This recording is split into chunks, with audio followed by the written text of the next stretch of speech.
Saludos amigos de Principalmente. En esta ocasión su programa de interés jurídico e institucional recibe la visita del licenciado Alberto Reyes, con quien trataremos importantísimos y diversos temas en materia de contratos del derecho civil. No se lo pierda.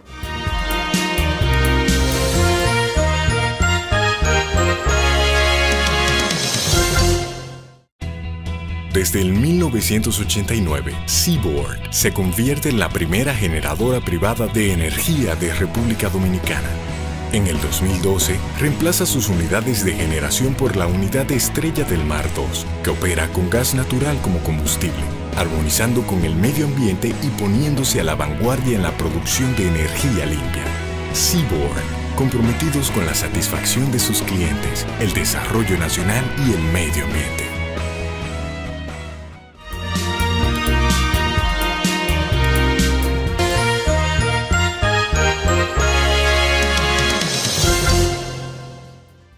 Saludos amigos de Principalmente. Hoy Principalmente cuenta con la presencia del licenciado Alberto Reyes. El licenciado Alberto Reyes había pasado por aquí por Principalmente y había hecho el compromiso, como hacemos aquí con los buenos invitados. Lo habíamos emplazado y hoy está respondiendo a ese emplazamiento. El licenciado Alberto Reyes es un abogado de los tribunales de la República con un amplio ejercicio profesional, sobre todo en materia civil y comercial, también en materia administrativa, constitucional. Y aparte de su ejercicio académico, también tiene un ejercicio, de su ejercicio profesional propiamente dicho en los tribunales, tiene un ejercicio académico. Catedrático universitario de la Universidad Católica Madre y Maestra, y entre otras actividades de carácter profesional. De manera que con el licenciado Alberto Reyes, hoy vamos a referir temas diversos, pero temas diversos relacionados con lo que tiene que ver con los contratos. Los contratos, que hay una diversidad de contratos en el mundo comercial y sobre todo en el mundo económico, propiamente dicho. Hay una diversidad de contratos que el licenciado Alberto Reyes maneja y que son de utilidad práctica permanente en el mundo económico comercial. De manera que para nosotros es un placer, Alberto, tenerlo nuevamente aquí, Principalmente. No, le agradecemos la invitación nuevamente y para nosotros es un placer también estar aquí compartiendo con ustedes de nuevo. En aquella oportunidad recuerdo que nos concentramos básicamente en analizar la responsabilidad civil de los médicos en el ámbito del ejercicio de su profesión, una profesión que conlleva ciertos riesgos, porque se brega con lo más importante para el ser humano, que es con la salud. Así es. Y la salud es vida. Y a veces, desafortunadamente, un médico le toca atender un paciente y por razones quizá o causas ajenas a ese ejercicio profesional o a la actuación de ese médico, esa persona fallece, pero vamos a decir, los deudos, los familiares de esa persona en su momento no entienden y entienden que pudo haber cualquier tipo de práctica médica que contribuyera a que se produjera el fallecimiento de esa persona, y eso conlleva inmediatamente una acción, a veces de carácter civil, pero muchas veces mezclada ambas, civil y penal a la vez. Así es. Y recuerdo que ese fue un programa sumamente interesante el que realizamos con el licenciado Alberto Reyes. Pero bien, en esta oportunidad vamos a hablar de los contratos en sentido general, que es una de las especialidades del licenciado Alberto Reyes. Hay varias categorías de contratos. Se oye hablar mucho de los contratos innominados. Cuando se habla de contratos innominados para este público inmenso de Principalmente, ¿a qué nos referimos? ¿Qué tipo de contrato? ¿Cómo se pudieran definir los contratos innominados? Muy bien. Bueno, ciertamente nuestro Código Civil establece primero una definición de los contratos, ¿verdad? En su artículo 1101, cuando dice que un convenio por medio del cual una persona, el acreedor, se obliga una persona, el deudor, se obliga frente a otra, el acreedor, a una prestación determinada. Y ahí vienen todas las clasificaciones: contratos a título gratuito, oneroso, conmutativos, aleatorios.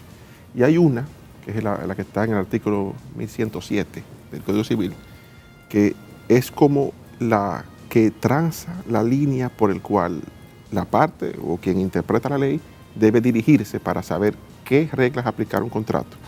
Y dice que los contratos, bien tengan una denominación específica o no la tengan, se rigen por el presente título, que es la teoría general de las obligaciones, o por los títulos correspondientes a sus contratos, o por las leyes del comercio. Ahí vamos a los contratos comerciales. Entonces ahí se hace, de ese artículo que viene esa clasificación que se ha hablado siempre, de los contratos nominados y los contratos innominados. Y es simplemente lo siguiente: un contrato nominado es aquel que la ley lo especifica y tiene reglas particulares creadas, positivadas en el derecho, y el innominado es un contrato que es fruto de la libertad contractual, que también tiene sus regulaciones, porque no hay, todos los contratos están en la teoría general de las obligaciones, pero no está específicamente en un título que diga de tal cosa. O sea, no está definido específicamente. De ahí viene esa clasificación de contratos nominados y innominados, que de ahí tienen su consecuencia, porque de la regla aplicable es que sabemos cómo vamos a redactar nuestros contratos y qué vamos a prever, de qué debemos cuidarnos y qué debemos poner o no poner según los intereses que estemos representando. En ese sentido, licenciado Reyes, ¿cuál sería la diferencia fundamental entre los contratos nominados y los llamados contratos innominados, más allá de que los nominados sean quizás los que tienen una etiqueta y se conocen por la generalidad de los abogados y las personas, y los otros tienen quizás características particulares? ¿Cuál es la diferencia fundamental que los puede diferenciar, que valga la redundancia, que los puede diferenciar, que los puede, digamos, separar al uno del otro en términos jurídicos? La diferencia radica en un elemento esencial, en el tipo de regla aplicable. ¿Cuál es el derecho aplicable al contrato? En un contrato nominado está ahí. O sea, van a estar las leyes que rigen, por ejemplo, la venta, el alquiler, son contratos que están en el Código Civil. Y el título de la venta contiene las reglas de la venta, son esas. El título del alquiler contiene las reglas del alquiler, el del contrato de empresa, el de empresa, el de la hipoteca, el de la hipoteca. Entonces, los contratos innominados no tienen eso. Son contratos que son fruto de la libertad contractual. Por tanto, las reglas que tiene prima facie es la teoría general de las obligaciones, y después, si coinciden alguna figura con un contrato nominado, pudiera tener algo de ese contrato nominado, pero en general no. Sería fruto de lo que las partes crean con su libre voluntad. Porque, como sabemos, lo que no está prohibido está permitido, y tenemos una libertad para nosotros llegar a acuerdos en la medida que nosotros nos rompamos el orden público. O sea, que dentro de ese marco general, entonces vamos a tener una regulación general, que es la teoría de las obligaciones para todos los contratos, que solamente va a aplicar al contrato innominado, y no al nominado, que tiene esa y las reglas particulares que define el código o la ley especial que lo tenga. Porque, por ejemplo, el fideicomiso es un contrato en una ley especial y tiene sus reglas. Entonces hay que irse a esa ley, la 189.11, ¿verdad? Pero en un contrato innominado habría que ver si habrían reglas de uno porque huela un contrato u otro, pero generalmente son contratos que son frutos y nacen de la libertad contractual, simplemente. De lo que se llama la voluntad y que ley en tres partes. Correcto. O sea, que las partes consensuan y se ponen de acuerdo, y eso se convierte en ley para ellos. Es así. Es así. Tangencialmente te referiste, Alberto, al contrato de alquiler. Sí. Como este es un programa que no solamente lo ven abogados ni estudiantes de derecho, sino el pueblo llano también en sentido general. Sí. Porque muchas veces estoy en diferentes partes del país y se me acerca una gente del pueblo y me dice: yo siempre veo el programa los domingos. Sí. Gente que no tiene que ver nada con derecho, y a lo mejor es bachiller, o a lo mejor ni siquiera bachiller, pero le gusta. Sí. Le gusta ver el programa. Entonces, nosotros siempre tratamos de aterrizar y para llegarle precisamente a ese gran público de Principalmente. Tú te referiste a un contrato que es uno de los contratos que más le llega a la inmensa ciudadanía, a la inmensa mayoría del pueblo, que es el contrato de alquiler. El contrato de alquiler, sobre todo en sus diferentes manifestaciones, contrato de alquiler de vivienda, contrato de alquiler de locales, en fin, pero es el contrato, vamos a decir, más popular. En el caso específico de República Dominicana, y que creo que en la inmensidad, en la gran mayoría de los países. El de alquiler de vehículos, que es muy frecuente en el mundo entero. También el de alquiler de vehículos, aunque es una modalidad un tanto diferente, claro, en el sentido que tiene otras particularidades, porque es un bien mueble. Correcto. Pero el contrato de alquiler, en el inicio de mi carrera, tuve una etapa que ejercí mucho, sobre todo en lo que tiene que ver con desalojos y desahucios. Generalmente, en esa etapa de mi ejercicio profesional, siendo muy joven, defendiendo al inquilino. Entonces aprendí mucho truco, que después me di cuenta, wow, pero porque ese contrato de alquiler, aparte de la regla general establecida en el Código Civil, en el caso específico de República Dominicana, se ha venido rigiendo por un decreto ley 4807, que todavía está vigente, sí, pero que ciertamente tiene un impacto, si se quiere, incluso hasta para la inversión en la propiedad, en ese tipo de propiedad inmobiliaria que yo diría que frena muchas veces por las trabas que le crea al propietario cuando decide, frente a un inquilino moroso, tomar la decisión de desalojar de su bien, de su propiedad, a ese inquilino.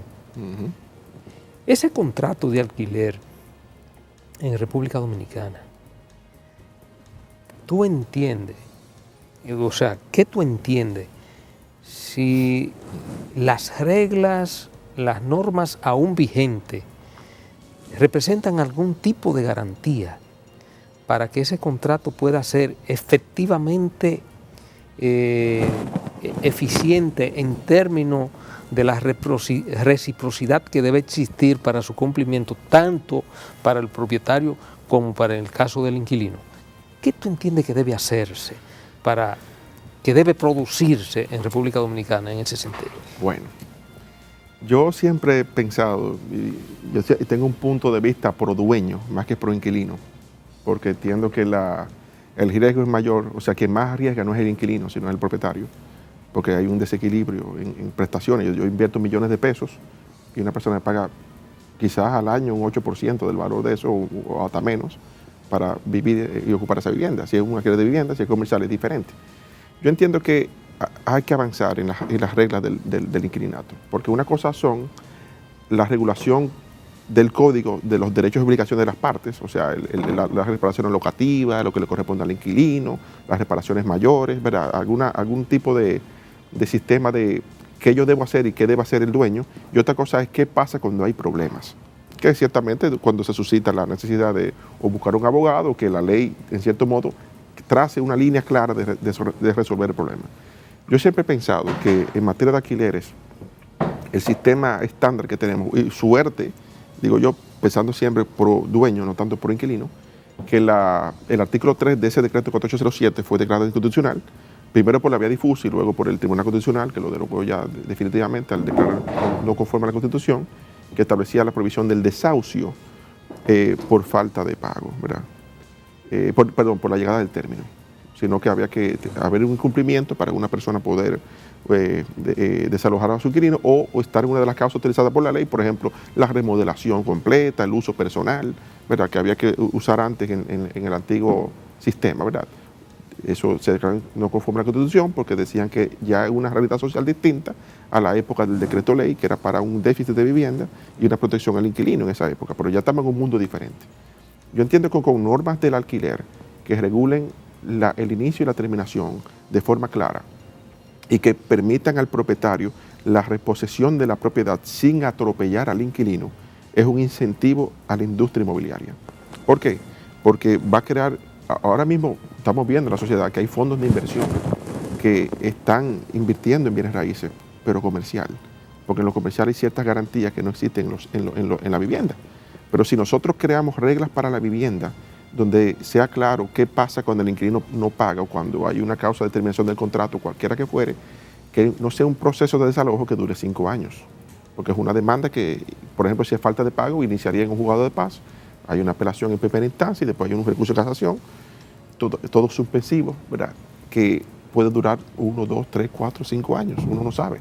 Puede ser que dure 3, pero como quiera.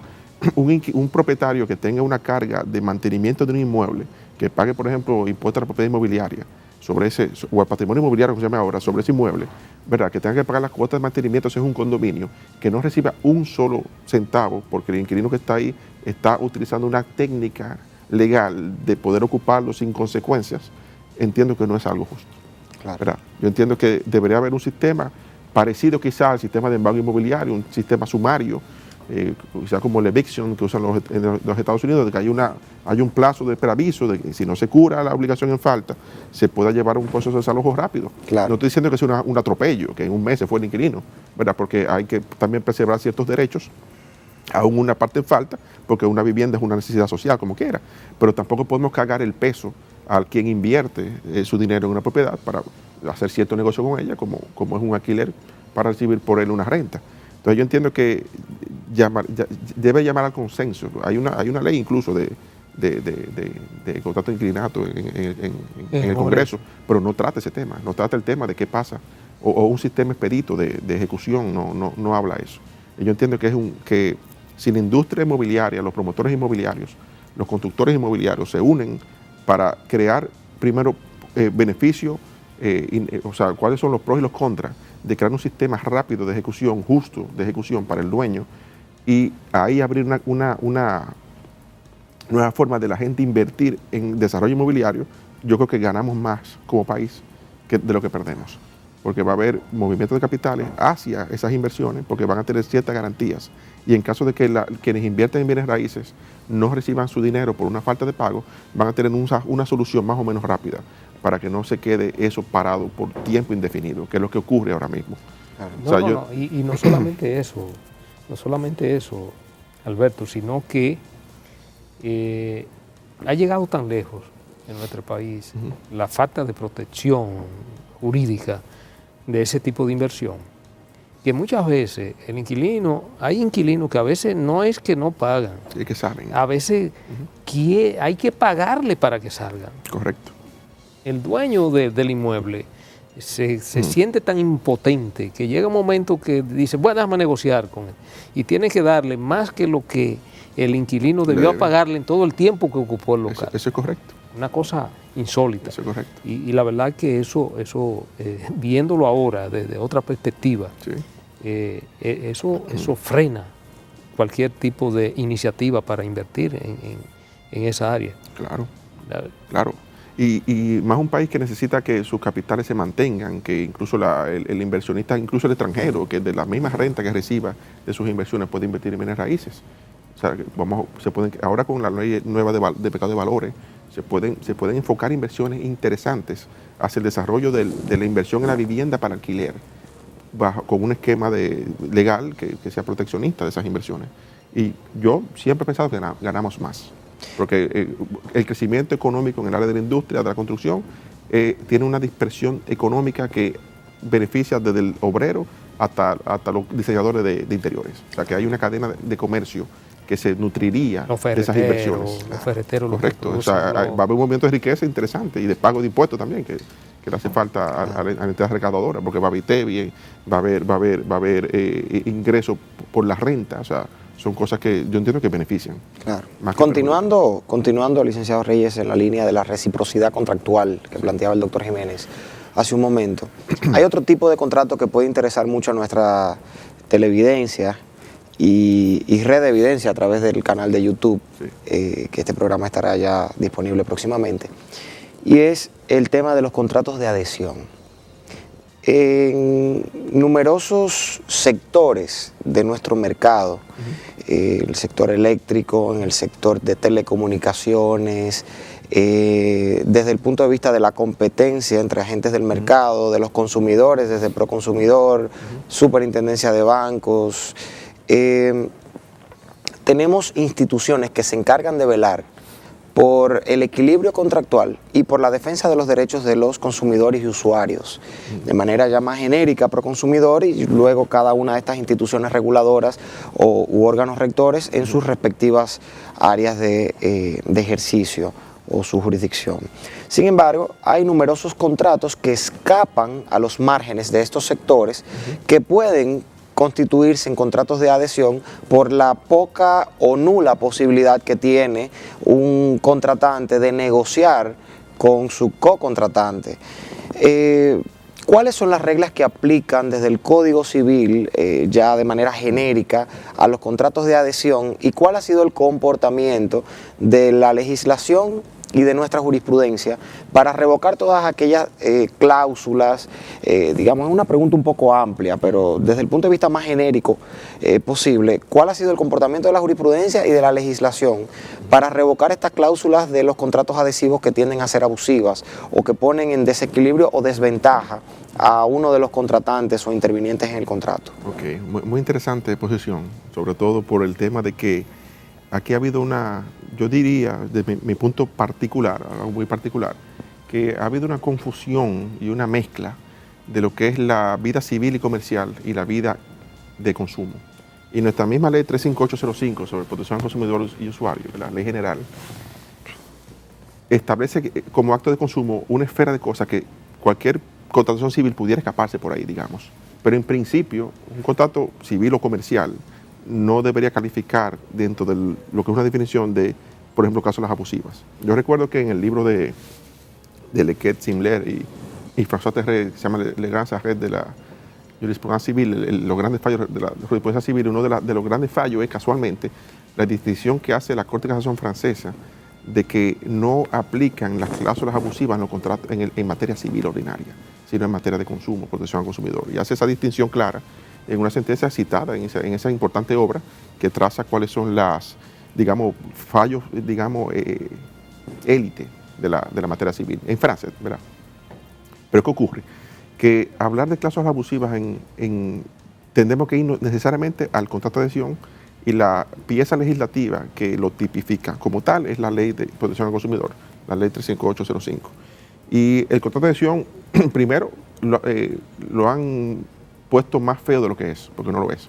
Porque el contrato de adhesión permite al proveedor del servicio público, principalmente, que es donde más se ve, una logística más barata que permita el acceso a los usuarios a los servicios que está dando. Porque si en cada negociación tengo que buscar una asesoría legal por los cambios que vamos a someter y las cosas que vamos a negociar, la logística se hace imposible. O sea, sería, digamos, un remedio a una realidad. Claro. Y por otra parte, lo que hay que prever del contrato de adhesión es la prohibición de las cláusulas abusivas listadas enunciativamente en la ley de 35805. Y esas cláusulas abusivas son aquellas que, por ejemplo, las que descartan todo tipo de garantía para el consumidor, las que lo obligan, por ejemplo, a irse a un foro extranjero de litigación arbitral, por ejemplo, en algunos casos. O sea, hay un sinnúmero de cláusulas abusivas que el legislador entendió que como yo no tengo margen de negociación con ese poder económico, tiene que darme un marco legal mínimo para yo entonces tener cierta protección. ¿Qué ocurre? Que la práctica más difícil es precisamente cómo yo identifico, ya quizás en un juicio, en una demanda, que realmente dentro de la esfera de lo que me están dando se está incluyendo una cláusula abusiva que a mí me priva de algún derecho que debería tener o desequilibra el contrato de un modo tal que yo tengo una desventaja que me es imposible. Yo entendería que necesitamos, o por la vía jurisprudencial, no diría que por la vía legislativa, pero por la vía jurisprudencial, por lo menos nosotros necesitamos una línea clara que, así como en Francia en su momento lo hizo, trace la diferencia de que en los contratos de adhesión son propios de derecho a consumo, aunque sí existen en materia civil ordinaria, que era el tema que nos planteabas. Pero el hablar de cláusulas abusivas en materia civil y comercial, en el derecho francés se descarta, y mi opinión es que se debe descartar igualmente en el derecho dominicano. ¿Qué alternativa nos ofrece el Código Civil que no habla de cláusulas abusivas? Bueno, en Francia hubo una serie de jurisprudencia que ahora han accedido en parte al derecho positivo con la reforma francesa de los derechos de las obligaciones que convirtió en ley en marzo del año pasado, que fue la ordenanza 2016, que se convirtió ya en ley. Hay mecanismos que permiten la pelea del equilibrio contractual bajo ciertas circunstancias. Nosotros tenemos todavía, en el antiguo régimen francés, que en Francia desapareció la causa, y tenemos referencias de sentencias francesas, como el célebre fallo Chronopost, la sentencia Pharmacie de Jean, el caso Foresia, Oracle, que establecieron cuál es la función, en cierto modo, de la causa final en el contrato, y a partir de la existencia del control de la causa, es decir, mi contrapartida versus lo que recibo, ¿verdad?, y el equilibrio de las prestaciones, pudiéramos encontrar en materia civil ordinaria un mecanismo de palear quizás un abuso contractual en el cual la desventaja absoluta de un contratante le impida que el negocio sea fructífero o le sea útil. Claro. Y por esa vía de la utilidad en el derecho civil dominicano pudiéramos nosotros buscar una vía para hablar de, quizás disfrazado bajo la forma de una ausencia de causa, lo que es una cláusula abusiva en un contrato civil, que entiendo que no debería ser calificada como cláusula abusiva, sino irnos por esa teoría, digamos, causalista, viendo que realmente la contrapartida de mis obligaciones es nula o no tiene sentido. Claro. Bien, vamos a aprovechar, Alberto, para hacer una primera pausa. En el próximo segmento seguimos tratando este y otros temas de interés.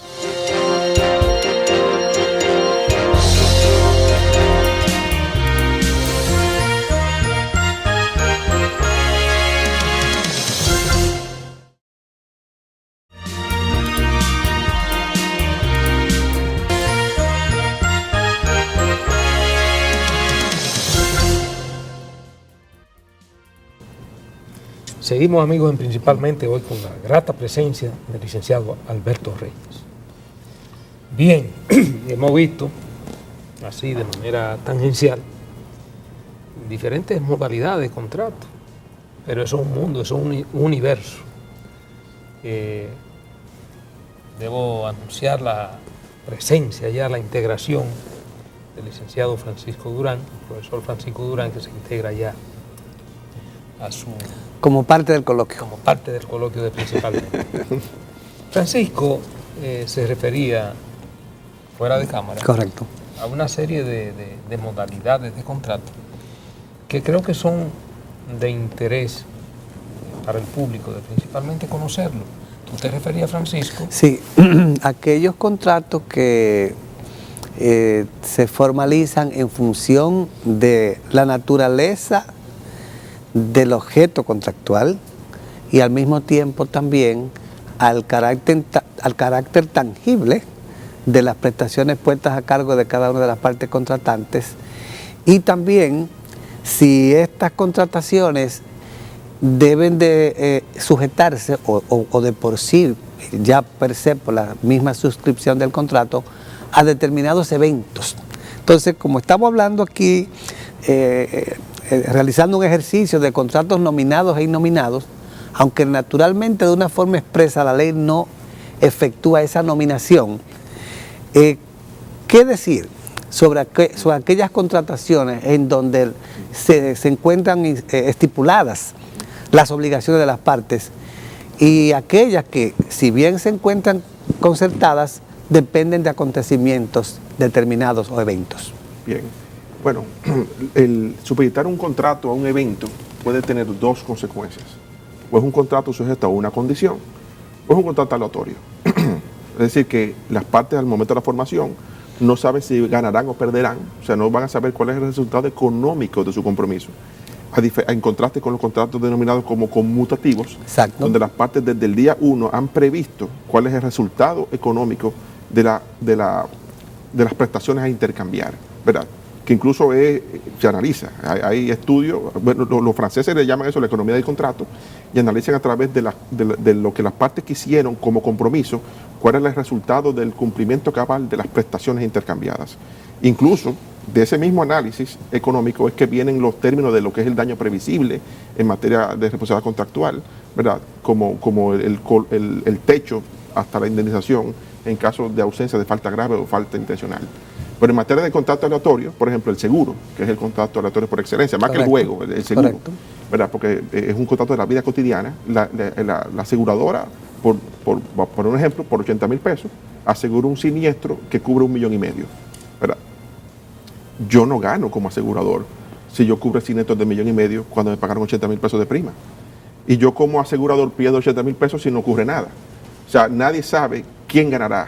O sea, el chance de ganar o de perder, el chance de ser exitoso en la contrapartida esperada, no depende de ninguna de las partes. Es un acontecimiento que puede que ocurra, puede que no ocurra. Por ejemplo, un siniestro que destruya un almacén, un fuego, por ejemplo, o un vehículo que choque y sea una pérdida total. O sea, el seguro no sabe si va a pasar. Entonces, ahí es un ejemplo perfecto de un contrato aleatorio donde las partes lo que están es cubriendo un riesgo.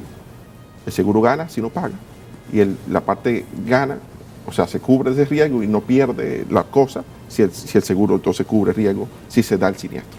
Entonces, es un ejemplo perfecto, digamos el ejemplo que a mí más me gusta de contrato aleatorio, porque es muy común, ¿verdad? Incluso en una deuda regulada. En el conmutativo es el otro, o sea, las partes se sientan y desde que están en la mesa de negociación, cada uno sabe lo que quiere. Y del intercambio de lo que queremos, entonces sale un instrumento que sería el contrato, que establece cuáles son esas obligaciones que asumimos, de modo tal que sepamos que con su cumplimiento obtendremos X resultado.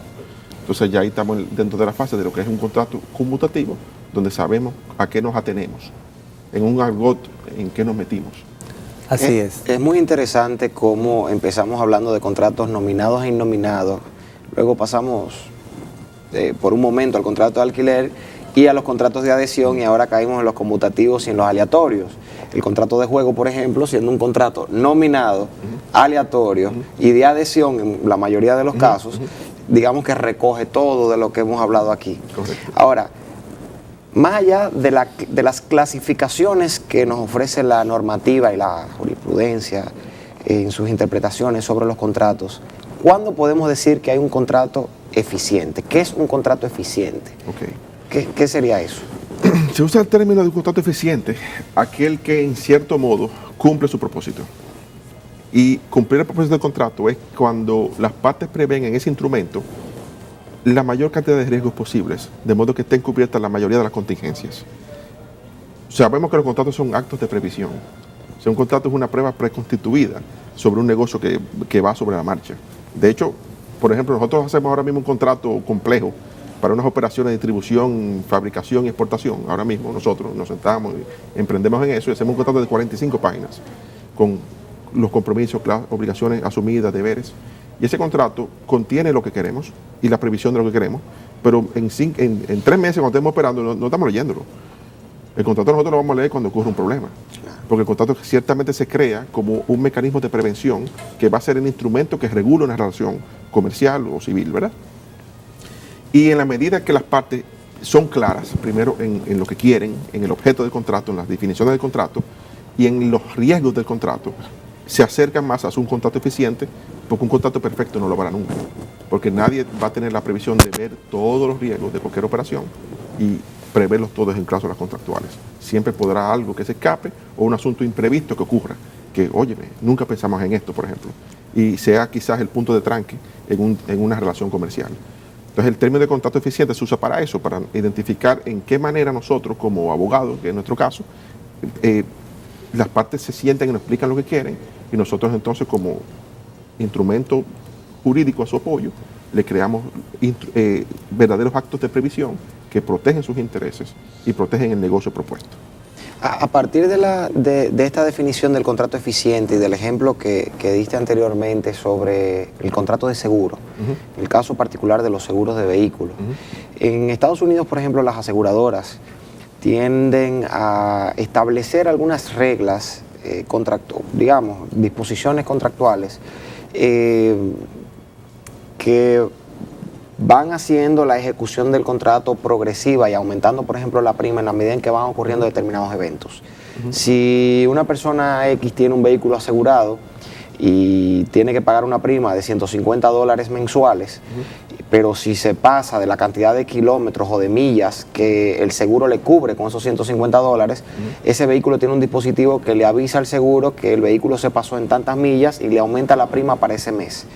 ¿Podemos decir que ese tipo de medidas hacen más eficientes los contratos de seguro que, por ejemplo, tener una prima única no importa la cantidad de kilómetros que se recorran, tomando en cuenta el riesgo de recorrer más kilómetros por mes, digamos. Yo diría que las medidas que, así como en esa industria americana se prevén esos riesgos, en la medida que cualquier contratante prevea una situación futura y cómo va a reglamentar esa situación futura, está siendo eficiente en la forma que está creando su instrumento contractual. O sea, cualquier riesgo que yo prevea que pueda pasar, perfecto. Vamos a poner un ejemplo, vamos a poner un contrato de construcción, ¿verdad? Yo soy el constructor y mi contraparte o mi contratante es el dueño de la obra.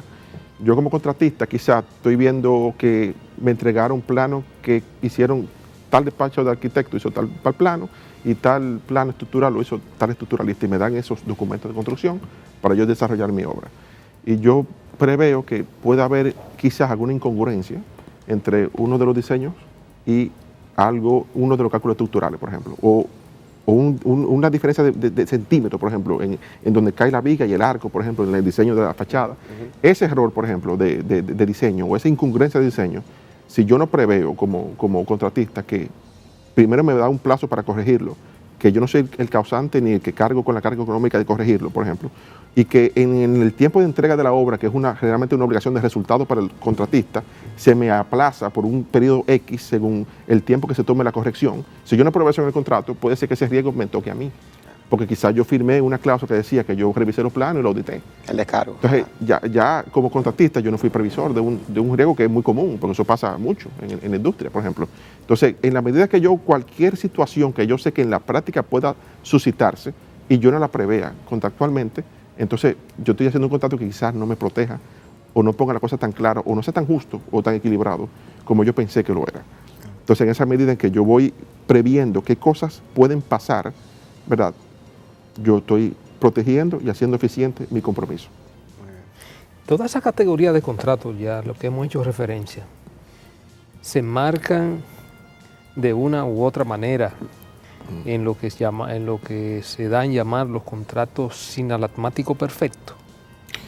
Generalmente, en cualquier contrato que haya una reciprocidad de obligaciones, va a ser un sinalagmático perfecto.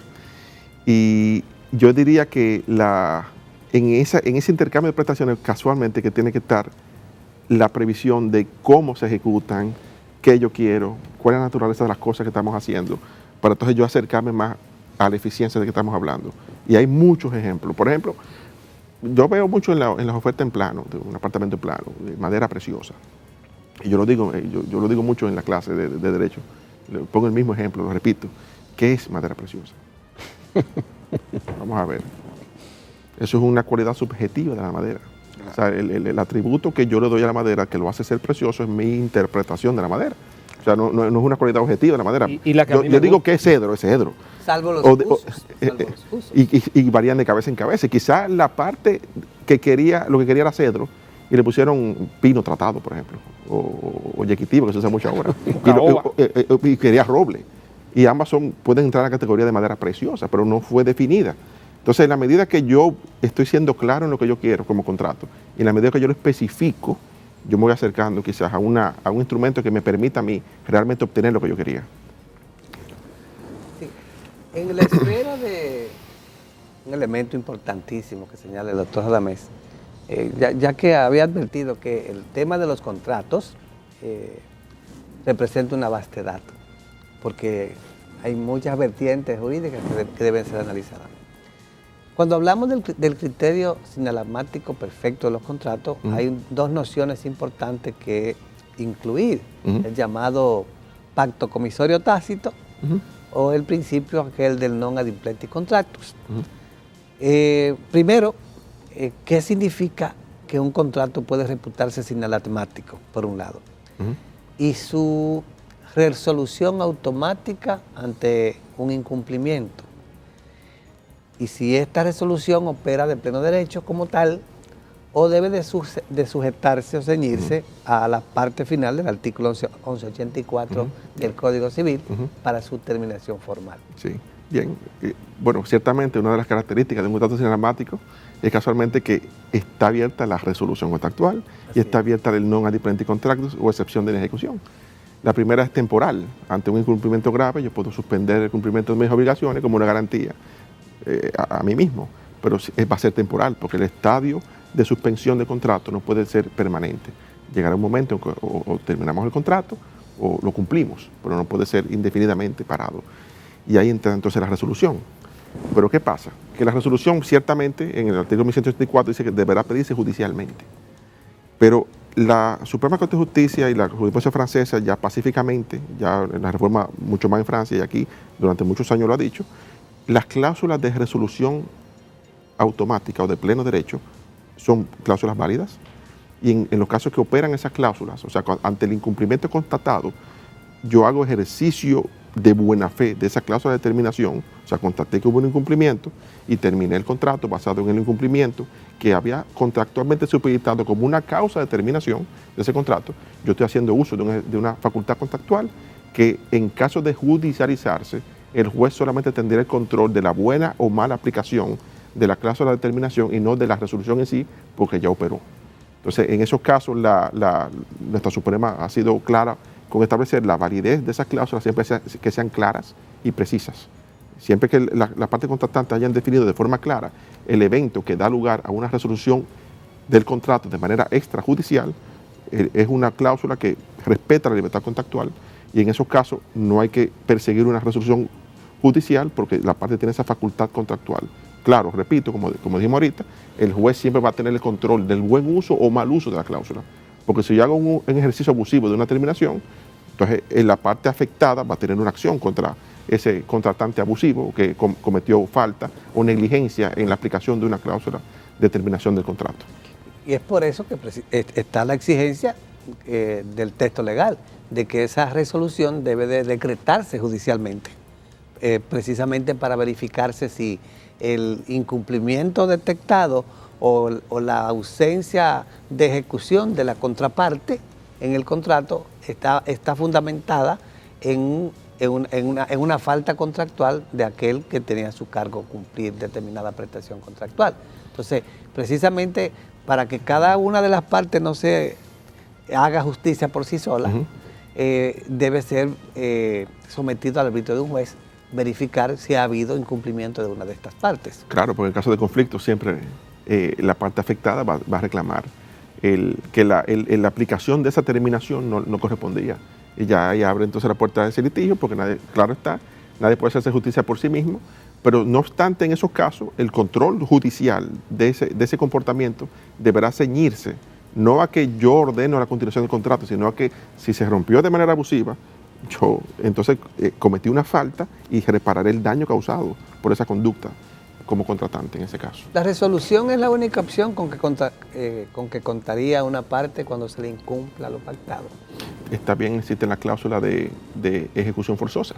Exacto. En aquellos casos donde se permite, digamos que el límite a la ejecución forzosa es la libertad personal, o sea, una cláusula que obligue a que la prestación sea dada por la persona misma del deudor, sería, digamos, una violación a su libertad individual, y en ese caso se hace lo que dice la jurisprudencia como una ejecución por equivalencia, sustituyendo la prestación por un valor económico.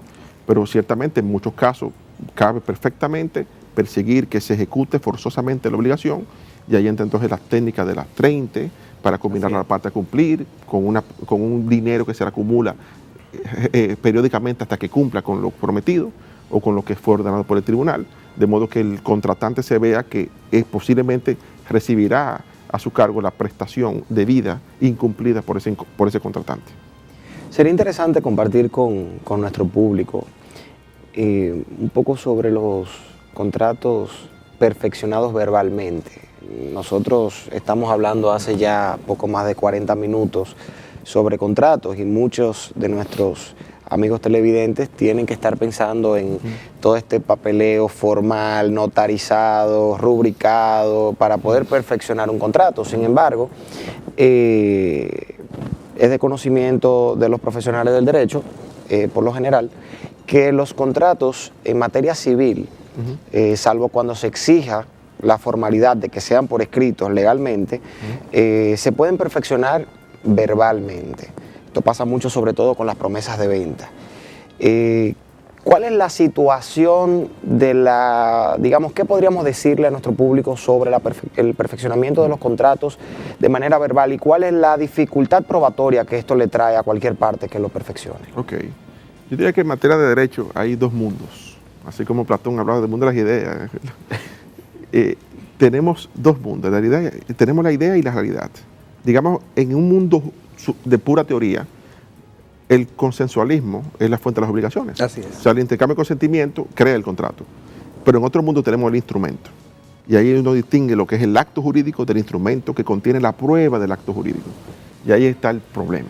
Porque tenemos un artículo, 1341, del Código Civil, que establece que para cualquier obligación que pase de 30 pesos, anacrónico per se. cualquier obligación que pase de 30 pesos está establecida por escrito.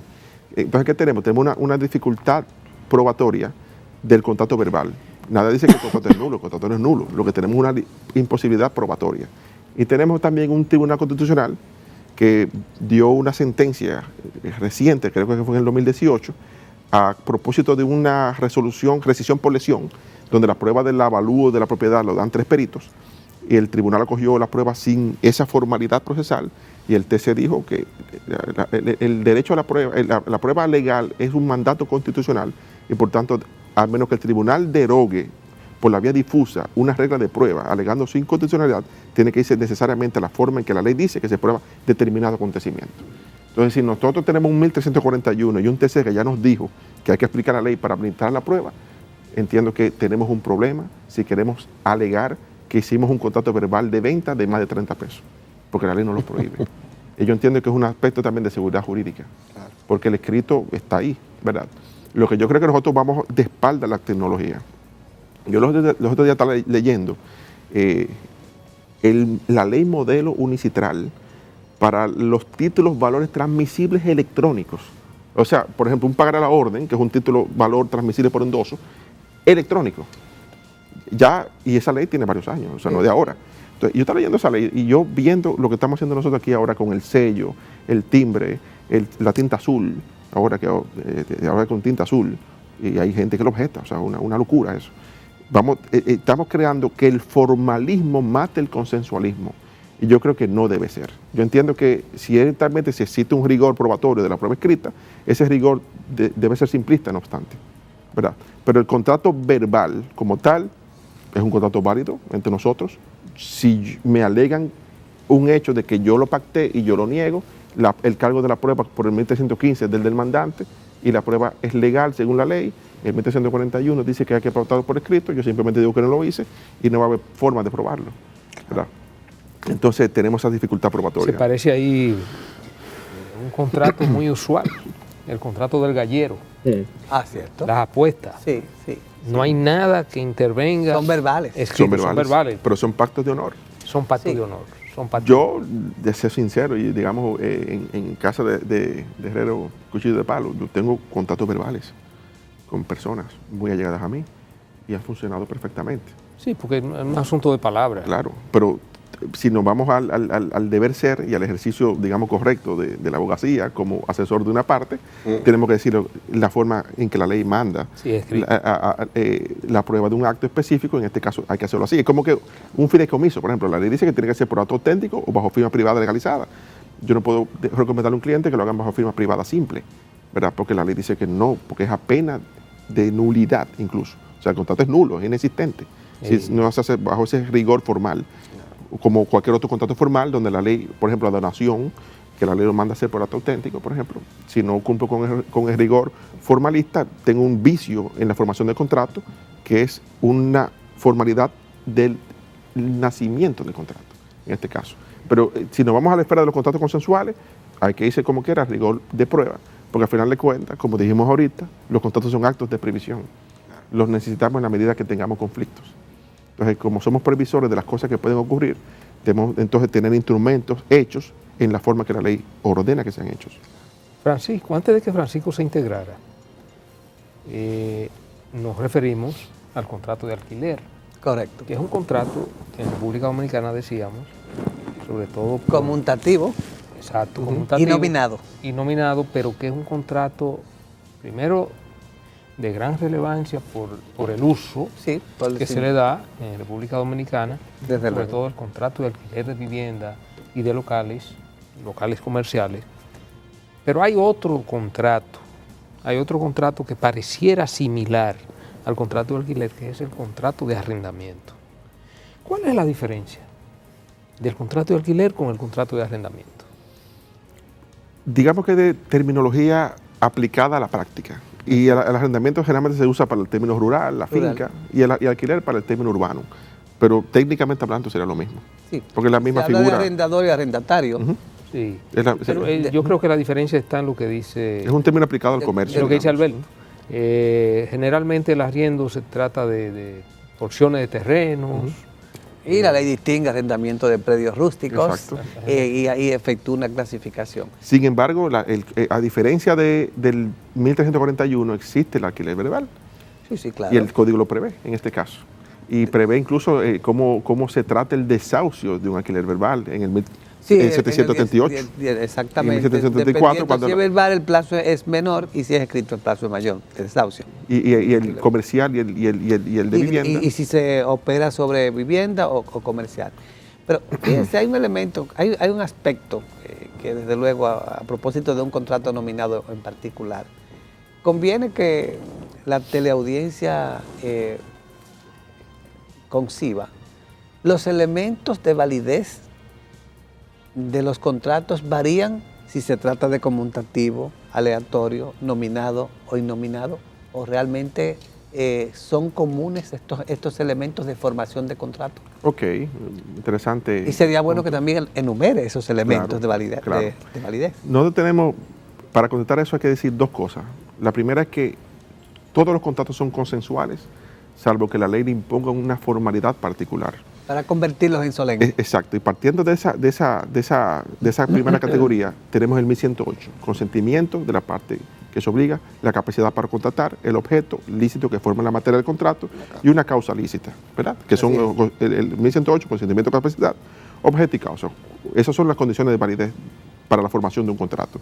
Ahora, claro está, hay contratos que requieren formalismos adicionales. Por ejemplo, en los contratos formales, los contratos reales. Los reales del Código Civil son la prenda y el depósito.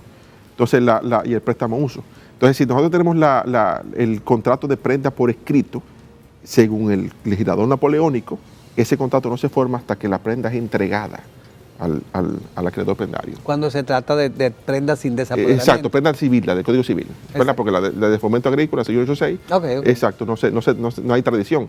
Pero en la prenda de empeño, o sea, la que yo entrego la cosa al acreedor para que la guarde como garantía, según el legislador napoleónico, como una protección adicional al deudor, tiene que crearse un formalismo para la validez del contrato. Y ese formalismo es entregar la cosa. O sea, que no basta, por ejemplo, con que se ponga por escrito, se establezca lo que se quiere, se tenga consentimiento y capacidad, sino que tengo que entregar la cosa para que se forme el contrato. Fuera de esos casos, las reglas generales es que como cualquier contrato es consensual, salvo que la ley establezca un formalismo, las condiciones de validez coinciden en ser consentimiento, capacidad, objeto y causa. Bien, vamos a aprovechar para hacer una última causa y en el próximo segmento vamos a seguir para recapitular sobre los temas que hemos tratado.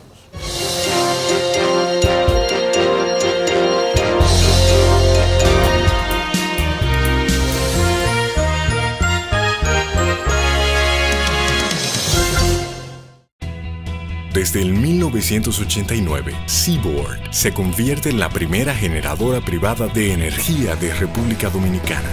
En el 2012, reemplaza sus unidades de generación por la unidad Estrella del Mar 2, que opera con gas natural como combustible, armonizando con el medio ambiente y poniéndose a la vanguardia en la producción de energía limpia. Seaboard, comprometidos con la satisfacción de sus clientes, el desarrollo nacional y el medio ambiente.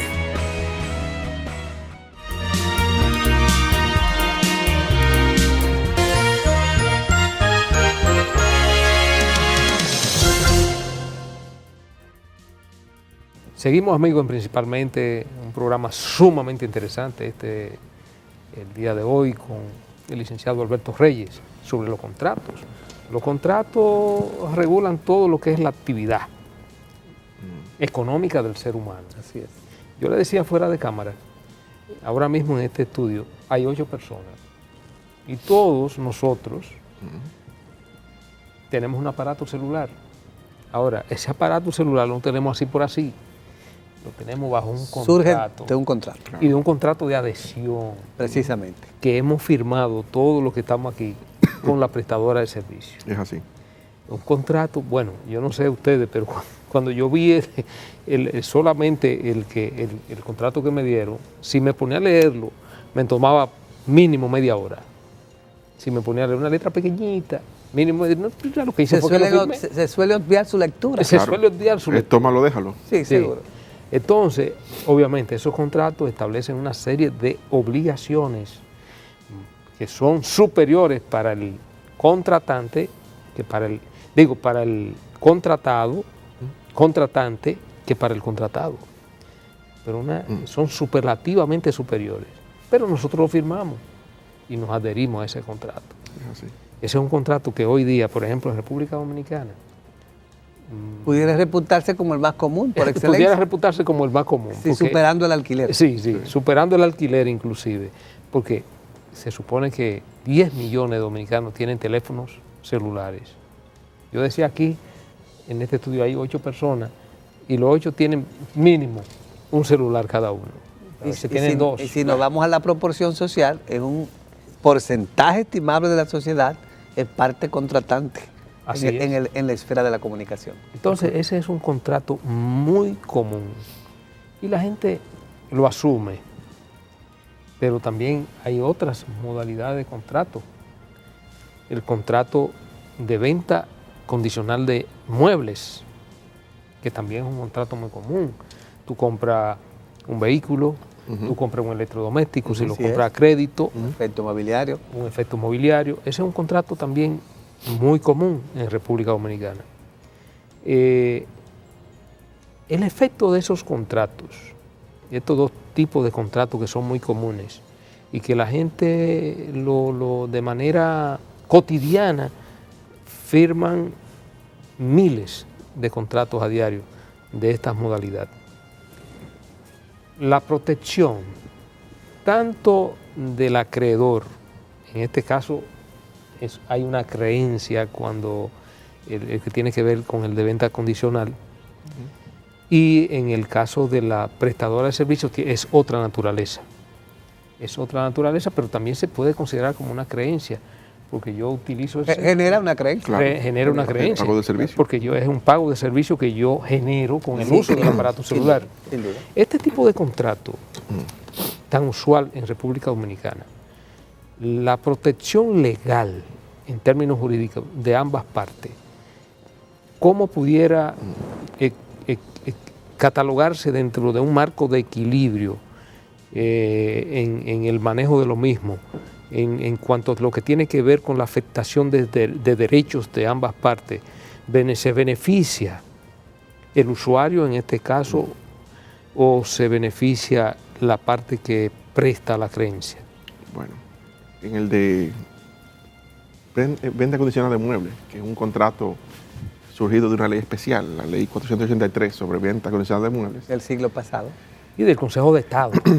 Esa ley es una, digamos, para no hablar en un término muy jurídico, es una forma de evitar la imposición de la provisión de un pacto comisorio expreso en la ejecución de una garantía, ¿verdad? De que no tengo que llevar los procesos de venta en pública subasta, o que no puedo apropiarme de la garantía de la cosa que tengo como objeto del contrato. En este caso, la venta condicional de muebles, si nos vamos a un punto, el deudor debe cumplir su compromiso. Y claro está, el que vende quiere que le paguen. Y el comerciante que vende a crédito las mercancías o el vehículo, que es muy común en vehículos, también quiere que le paguen. Eso es natural. ¿Qué tiene la ley 483? Bueno, es un mecanismo de ejecución bastante fácil, rápido y fuerte. Entonces, claro está, cuando un acreedor tiene un mecanismo de ejecución demasiado poderoso, como la ley 483, donde un alguacil con la notificación puede incautar la cosa, se presta a prácticas abusivas. ¿Por qué? Porque muchos usuarios de la ley, o sea, que se benefician de la ley, muchos acreedores, ni siquiera son justos en los cobros de los valores adeudados exigibles al deudor, porque saben que si el deudor no paga, se apropian de la cosa y el deudor la necesita.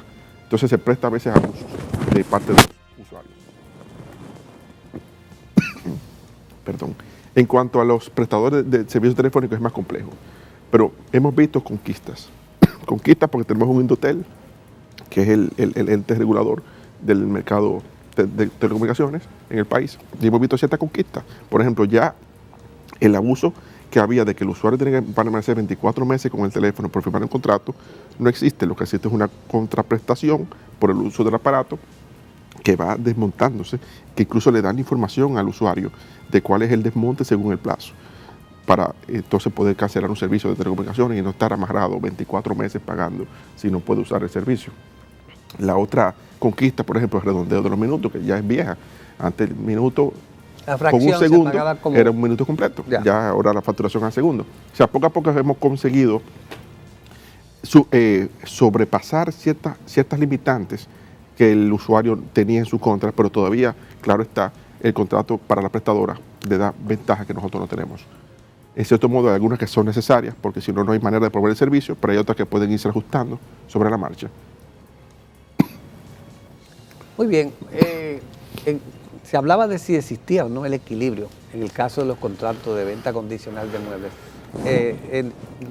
Es una aspiración quimérica pretender o concebir la existencia de un equilibrio contractual en ese tipo de convenio, precisamente por la manera expedita y, por así decirlo, simple que suele perseguirse el cumplimiento efectivo de un contrato de venta condicional de muebles. Ahora bien, ¿cuenta la parte deudora de un contrato de venta condicional con algunos recursos especiales, algunos recursos legales especiales para procurar reivindicar determinados derechos que no le han sido reconocidos por el acreedor en este tipo de concertación? Claro, los cuenta. Por ejemplo, ante una incautación abusiva, puede interponer una acción de referimiento y suspender quizás la incautación futura del inmueble o la venta futura del inmueble.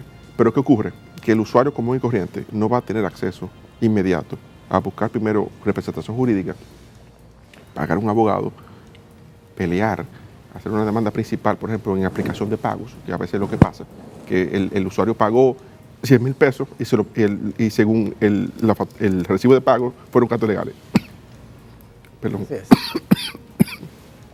Entonces, en esos casos, a eso no tiene protección. En esas condiciones no tiene protección el usuario. Protección práctica. Exacto, práctica. ¿Por qué? Porque realmente está en manos de su acreedor en muchos casos.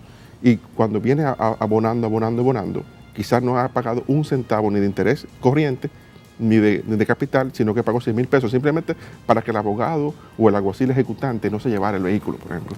Pero la deuda sigue exactamente igual, y ese quizá una persona que tiene 2 muchachos, tiene un trabajo, tiene un presupuesto limitado, necesita el vehículo porque ese es su medio de poder hacer sus labores diarias, y está en una situación de verdad de verdadera desventaja, que realmente no tiene un mecanismo expedito ni eficiente de protección de esos derechos como usuario de un préstamo bajo esas garantías. Bien, la verdad es que nos faltó tiempo para seguir hablando de los contratos, Alberto. Desde luego. Y como siempre decimos, Alberto queda emplazado. Y casi a día fijo. Sí, a una próxima oportunidad. Porque es un universo. El mundo de los contratos es un universo, hay una diversidad de contratos y nos quedaron muchos contratos. Nos quedó una inmensidad, nos quedó la mayoría. Pero eso lo trataremos en la próxima ocasión que volvamos a invitar al licenciado Alberto Reyes. Bueno, muchas gracias. Muchas gracias.